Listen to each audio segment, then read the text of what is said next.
Good morning, my fellow yogic travelers. I'm mighty glad to be alive today, and I hope that you are too, as we continue to live, laugh, love, learn, linger, live the life we love. Don't forget to loaf and lube. All right, so it's Thursday. It's my storytelling day. And first, I just want to say that as I approach what seems to be the last phase of my life, I'm happier than I've ever been before. And I truly mean the words that I say.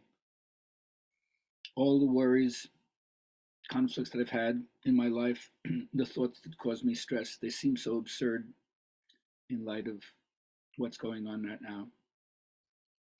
So, with every pressing issue,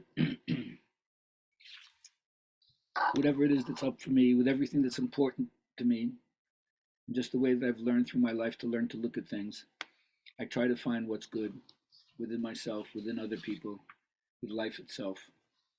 Can't always do that, but I've tried to recycle the manure to make the ground fertile. So that's what I do with negativity. Tatterhood from Norway. Once there was a king and queen who were beloved of their people, and everything was great at that level, but they had no children, and so the queen was really disappointed. And the king said, "Listen, why don't you invite your kinswoman's kids over? You know, just the sound of the kids playing, that might help you." And of course it did. It was really nice to hear their voices as they were running around through the courtyard. And then one day the queen noticed that there was like a ragamuffin girl playing with her little nieces. And she said to the girl, "You can't be in here. This is a place for royalty only." And the ragamuffin girl said, "You wouldn't talk that way to me if you knew what my mother knew." She says, "What does your mother know?" "My mother's the egg lady and she knows how to make babies."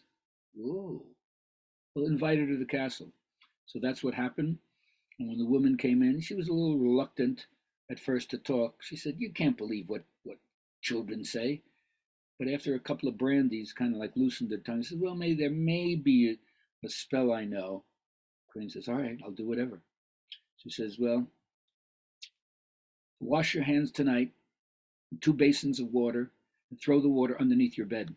In the morning, you'll find that there's a beautiful pink flower and a kind of ugly old red flower. Eat the pink flower, don't eat the red flower, and you'll see what happens." Well, that's what she did. She washed and threw the water under her bed, and in the morning, sure enough, there were 2 flowers growing there, pink and red, just as the woman described. So she ate the pink flower, and it was fantastic. It was so tasty. It was great. She said, "Man, probably couldn't hurt to eat the red flower either way." So she ate the red flower. And she found out that she was with child, and 9 months later, she delivered. But the first child came out full grown, riding a goat and waving a spoon and shouting, "Mama, Mama." It freaked out. Oh, the handmaidens fainted, and the queen said, "Oh my God, help me." But then the little girl on the goat said, "Don't worry, the next one coming after me is really beautiful, and you'll like her." And so it was. And she was beautiful. And so they grew up best of friends. And even though the queen disparaged the fact that the first girl liked to dress in raggy clothes, never washed her face, had this hood over so you couldn't even see her, but anytime she tried to isolate her, the other one, the sweet one, the good one, the beautiful one, she said, "No, no, no. Wherever she goes, I go." They couldn't be separated. They were BFFs. Unbelievable. Anyway, time goes on, and at some point, when they're in their early years, all of a sudden there's this tremendous ruckus going on in the castle, and it's happening during Christmas. And so they looked at each other and they wondered, "What's going on?" And the queen said, "Oh, well, I didn't say anything to you when you were growing up to now, but every 8 or 10 years or so, the trolls come in and they ransack the place. So we just hide until they're finished with their mischief." Well, the girl riding the goat, who is now called Tatterhood, she said, "I'm not going to take that. Everybody go into your room and close the doors and don't come out till I tell you."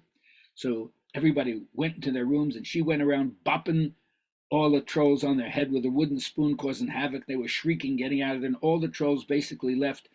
But when it's down to the last one, the other sister, she was curious about what was happening, so she stuck her head out of the door for a moment, and all of a sudden, just at that moment, a troll came by, lopped off her head, put a cow's head on her instead, and ran away.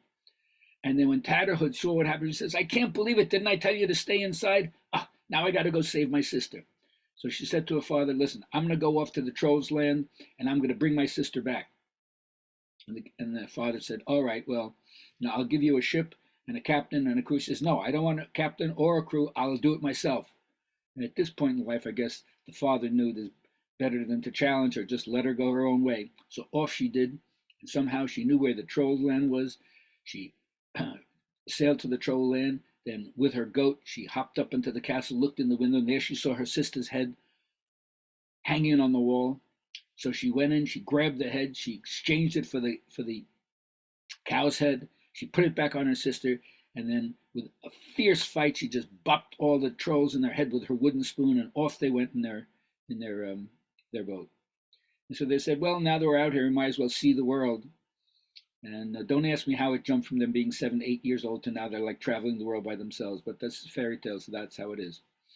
So they come upon a kingdom, and in the kingdom they moor their boat to hang in it, and Tatterhood's on the deck riding around with her goat, waving her spoon, and the message gets to the king that there's newcomers there. So they send a herald, and the herald says, "Well, the king would like to see you." And Tatterhood says, "If the king wants to see us, he should come down to us." Well, that's not the kind of message that you give to a king. But one of the princes, there are two princes in this kingdom, said, "Well, that's interesting. I'll go." And when he went, he saw Tatterhood, and then he saw the sister and fell madly in love with this. "Oh, listen, listen, I want to marry your sister." Tatterhood said, "I'm the oldest. If I don't get married first, there's no weddings for either of us." So he went back to his brother. He said, "Listen, I saw the woman who I'm in love with. I want to marry, but she won't marry me unless her sister marries first. So would you be willing to take a look at the sister? She's kind of like an odd sort." He says, "I'll check it out." So he went there, and he was like aghast when he saw Tatterhood, but he loved his brother so much that he agreed. So off they went in the procession back to the castle to announce the wedding and stuff like that. In the front was the first prince with a beautiful, sweet daughter riding an elegant coach, dressed beautifully. And then came the other prince with Tatterhood, still dressed in rags, and he had a kind of somber look on his face. And after a long while or a short while, whatever while it takes in these stories, she said to him, "You don't seem to talk much, do you?" He said, "Well, what's there to say?" So she said, "You might say, why are you riding that goat?" "All right, why are you riding that goat?" She said, "Oh, it's a goat that you see?" So she waved her magic wand, and all of a sudden turned into a magnificent steed, better than any of the horses in his kingdom. I said, "Oh, interesting." Then after another long silence, she said, "You don't have anything to say?" She said, "What's there to say?" I said, "Well, you could ask me, why do you hide your head behind that hood?" "All right, why do you hide your head behind that hood?" She said, "Oh, it's a hood. Is that what you see?" She waved her wand, and all of a sudden it became a beautiful tiara filled with gems on it. Ooh, very, very interesting. They walked on again. "Don't you have anything to say?" "What is there to say?" "Don't you want to know why I'm waving this magic spoon?" "Sure I do. Why are you waving that magic spoon?" "Oh, so it's a spoon. Is that what you see?" She waved it again and it turned into a rowan wand, the most powerful magical wand there is. "Oh, I see. Hmm. And then, got anything to say?" "What's there to say?" "Don't you want to know why there's dirt on my face?" "Sure.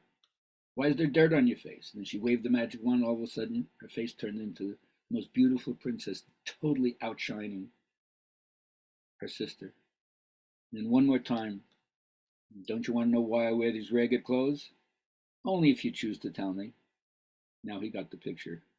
And then all of a sudden, in the blink of an eye, she changed, and her gown was beautiful, dressed to the nines. He says, "So don't you want to know anything else?" He says, "Only if you choose to tell me." And at that point, the wedding was held, and it was a fabulous affair. In fact, they sent me out to get some wine in the basement, but I tripped over the steps and I broke the wine, and that's how everything ended. Crick, crick, crun. Now the story's done. Crick, crick, kraut. Now the story's out. Hope you enjoyed Tatterhood. Have a great day.